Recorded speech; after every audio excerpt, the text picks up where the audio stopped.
জীবনে সাফল্য একদিনে আসে না। এটা কঠোর পরিশ্রম, ধৈর্য আর আত্মবিশ্বাস থেকে আসে। আজকে এই ভিডিওতে আপনাকে মনে করিয়ে দেবে আপনি চাইলে সবকিছু সম্ভব। নিজেকে ছোট ভাবা সবচেয়ে বড় ব্যর্থতা। ভয় হলো সবচেয়ে বড় শত্রু আর আত্মবিশ্বাস হলো সবচেয়ে বড় বন্ধু। যে নিজেকে বিশ্বাস করে তার জন্য অসম্ভব বলে কিছু নেই। অন্যকে বদলানোর আগে নিজেকে বদলান।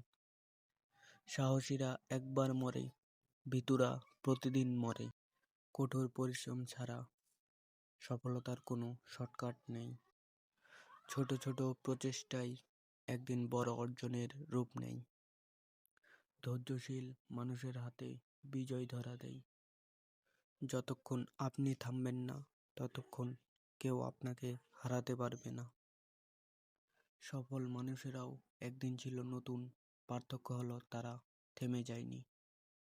নিজের গল্প নিজেই লিখুন, অন্য কাউকে লেখার সুযোগ দিবেন না। বিশ্বাস রাখো নিজের মাঝে, সফলতা একদিন আসবে কাজে। ভিডিওটি ভালো লাগলে লাইক, শেয়ার এবং সাবস্ক্রাইব করতে ভুলবেন না। আর কমেন্টে বলে যাবেন ভিডিওর কোন পার্টটি বেশি ভালো লেগেছে।